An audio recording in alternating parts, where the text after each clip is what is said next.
Hi, and welcome to or back to my channel. I'm Kit, and today, well, someone requested that I have a look at Megha, and wow. Before we get into it, I would like to share a cute cat video as a sign of my appreciation for everyone watching. And I would like to give extra thanks to my patrons and YouTube channel members.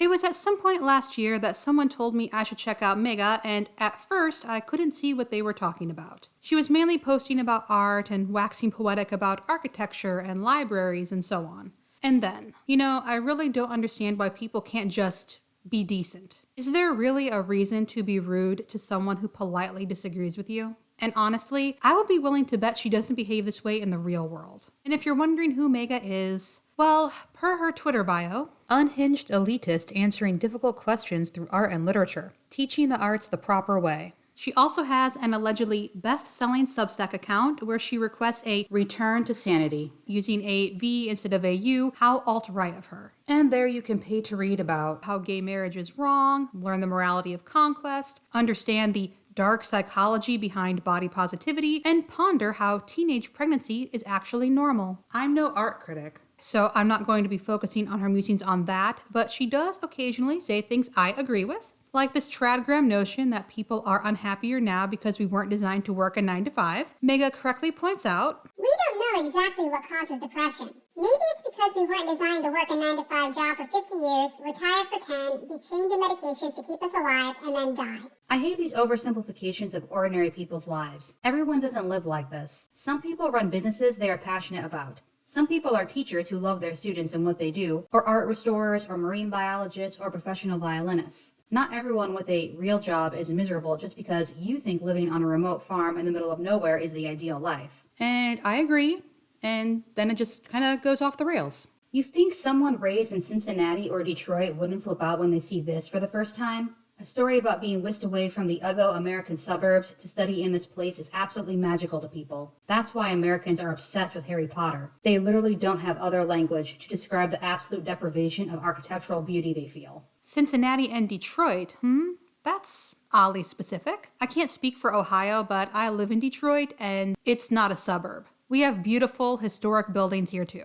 Why don't non-European cities look like this? Old world cities around the world actually do look like this, but not like this, just versions of it. They built for people and valued beauty. People don't have bad taste now, they just have less power over what kinds of things get built where they live. Ironically, a serf in medieval France would have had more say on what happened in his community than average Joe does with even the most basic decisions made in his modern city.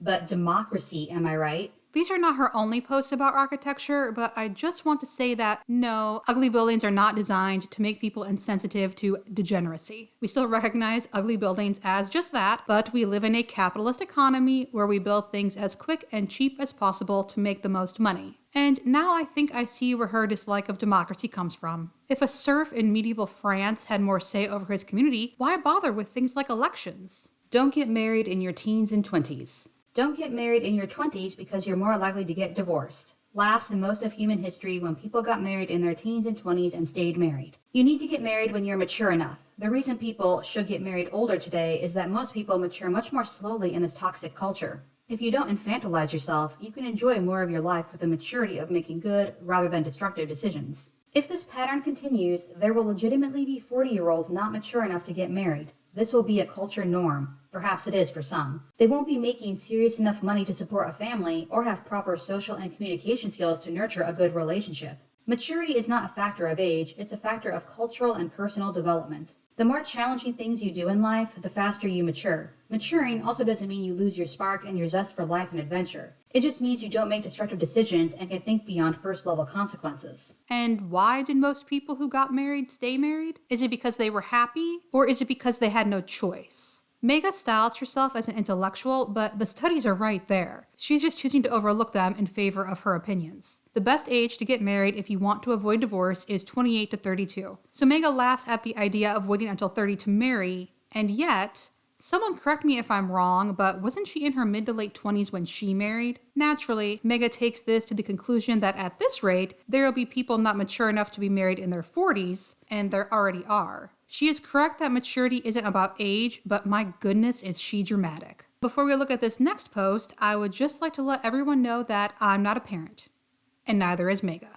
This woman needs to be torn down. Just because you're a mother doesn't make you immune from mistakes. Shame people for treating babies like animals. Make them feel bad about themselves. Honestly, I've been following you for a long time and liked your writing and your ideas, but this really goes too far. You're not even a mother yet and judge other mothers so badly. Having twins is another level of responsibility. This is just not right. Very sad to see that you are bad-mouthing strangers on the internet more and more recently. You have so much better talent to showcase than this. Putting a leash on a human being is degrading and wrong. That you disagree is your opinion. Yeah, bad mouth, bad behavior. Deal with it, sweetheart. And blocked. Every crap element of our society comes from people who were too scared to rebuke bad behavior. These kind of women are the reason for our society's degradation. Having twins is another level of responsibility. Yeah, okay, that doesn't justify treating them like animals. My mom had 3 little kids and didn't treat us like animals. Moms are not saints who are above reproach simply because they had a child. Lots of women have children. So do animals. Doesn't mean they all treat them well. You don't need to be a mother to discern good treatment of children from bad. Yeah, I'll judge women and badmouth them too when they abuse children and do bad things. Judgment and shame is good. Have I upset you? Good. That's great for Megha's mother, but so, my mother only had one, and she did put me on a leash because I had a fun habit of running into traffic and hiding in clothing racks. She did what worked best for her, and you know, there are people out there actually abusing children and making their lives living hell. Perhaps save your outrage for that instead of trying to shame a stranger's parenting decision. I suspect the following might be related to her earlier post about maturity, but I'm not really sure. Her responses to her commenters, though, talking to Megha is like trying to reason with a brick wall. I personally don't care about finance. If I want a good lifestyle, I should be able to provide for myself, but I agree with the rest. If you are a healthy woman, you will want to have babies. When you are pregnant or with small children, you will not have the earning power that a man does. You will need to depend on your husband to provide you food and shelter then. If he cannot do that, he cannot fulfill his main duty as a father and husband. The egalitarian concept is a lie and will harm you as long as you continue to entertain it. Single women will attest how impossibly challenging it is to both provide for your children and look after them. This is why children raised by single women are so often psychologically damaged and must heal this damage when they are older. You have your parents and friends to take care of it when you're working. My mom is a scientist, and I spent a lot of time with her even though she had a 9-to-5. Yeah, but that's not the ideal. And if your man isn't financially helping you, what is he doing? Changing diapers? That's how you emasculate him. Get your head out of the sand, sweetheart. Men and women are not the same. We have different natures and strengths. Can women earn? Yes. Should young moms make earning their focus if they can avoid it? No. Can relatives help with baby? Yes. Should relatives help with baby when mom and dad are around because mom wants to work and be independent womans? No. I could save up for 10 working years and have kids when I'm 30. Yes, you can, but how much will you save? Why would you make being a single mom your goal when nature has provided a functional and healthy system of gender roles to help you do these challenging things in an efficient and painless way? Only in 2023 are Western women so foolish as to be offended by the idea that a man should be able to provide them basic food and shelter if he wants to marry them. So there you have it. If you're a healthy woman, you'll want to have babies, and if you're a single mother, you'll psychologically damage your children. It's not that single mothers are more likely to live under the poverty line. No. It's because they're a single mother. Fathers are very important. They need to provide the money for the woman to stay home with the children. Anything involving the children, of course, would be emasculating. We all know men don't actually want to raise their kids. And yes, I'm being sarcastic. There's a multitude of reasons for why women keep working after children from need to want. And as it turns out, kids actually benefit from having a working mom. And we're not offended by the idea that men should be solvent. We're appalled by the idea that, as adults, we're to depend on someone else to meet our basic needs, and that men apparently serve no other purpose in her eyes. I've changed my mind about something. Art can't fix bad politics or toxic culture. Art and politics are both downstream of culture. Look at Europe. It's so degenerate, despite the fact that everyone is constantly surrounded by excellent art and architecture. So where does good culture come from? Good values that are cultivated at home. People speaking out against stupid, degenerate things and being the loudest voices about it. Shaming and judging are the key to a good culture. Normie girls literally think insults are more offensive than actually harming people because normie girls cannot differentiate appearance from substance, because they have none themselves. You used a mean word, you're not compassionate. This is the depth of their morality. For every sensitive girl who follows me, you have no integrity and you are a liability to every virtue you claim to protect. Not all opinions are valid, and some people have opinions so stupid they need to be shamed for them. Shaming and bullying the degenerate and evil will heal society. Being nice to terrible people is what destroyed society in the first place. Because it is famously effective to shame evil people out of doing evil things. I'm sure they'll be greatly affected by the judgments they'll get, too. We all know how easy it is to shame people into good behavior. It's such a shame we stopped doing that. I would love for her to elaborate on what she considers degeneracy. I have a feeling it involves people making decisions for themselves that she disagrees with. Serious people don't tend to use degenerate to describe things that are actually bad for society. And here's a fun fact. When someone would politely disagree with her, Megha would argue with them about how their kindness is a liability and then post the exchanges on her Instagram stories, including their username. What a great person. Such a role model. As if this hasn't been weird enough, let's get on to the general WTFery. This is why Asian women are so popular with right-wing Western men in general. When you look at South Korean and J-pop culture, all the women are super feminine, fun, and cheerful.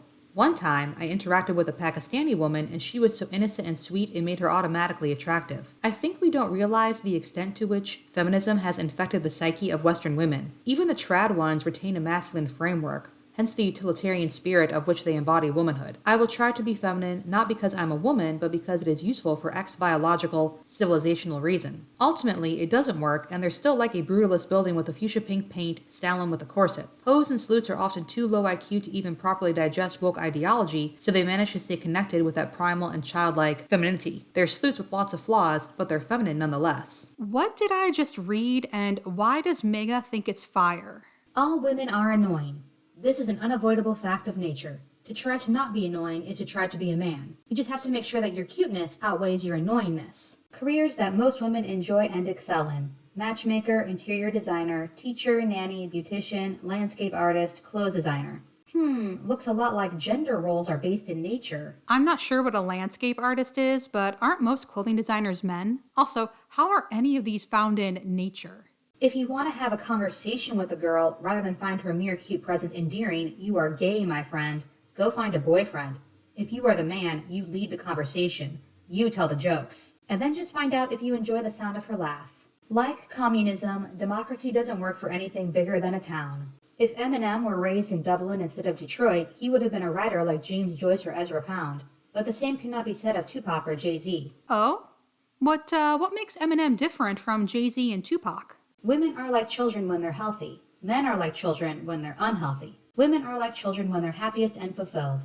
Men are like children when they're at their most dejected and unfulfilled. If a woman is depressed, there are 3 possible causes. Her man is gay, or she doesn't have one, or she wants a baby. Depression in women is primarily caused by narcissism. Being with a real man and having a baby usually shatters that narcissism to smithereens. Hysteria is just the female womb asking for a baby already. Do you have children already? Well, you see, random commenter, Megha doesn't have hysteria, so she doesn't have to have children yet. Women want to be treated both like an object and a precious fairy princess that must be protected at all costs. Yes, it's paradoxical, and it's possible. Republics are contrary to human nature. This is why they always fall apart. Most people are slaves and want a king to follow. A lot of the people I follow here and look forward to their thoughts, they are more alive than a great proportion of everyday IRL people. I can predict everything most real people think and say. Perhaps it's condescending, but it's quite lonely talking to people like that. My conclusions. Well, the word pretentious comes to mind. Megha suffers from main character syndrome, which is why she feels the need to tweet her every thought and finds people, IRL, predictable. And it's not because she's just so special and above them. It's because she has an audience online that pays to read her thoughts and tells her how great she is. Also, is it just me, or is a paid Twitter blue checkmark an indicator of how insufferable a person will be? Megha also reminds me of that annoying little sister trope. She's clearly trying to be cutely annoying while also saying off-the-wall things like a teenage edgelord. But she's not like other girls, guys. We just don't understand her because she's not like other girls. Do you get it? No? Well, that's because you're a normie. You say bye, Ellie? Are you on camera? Her into the microphone.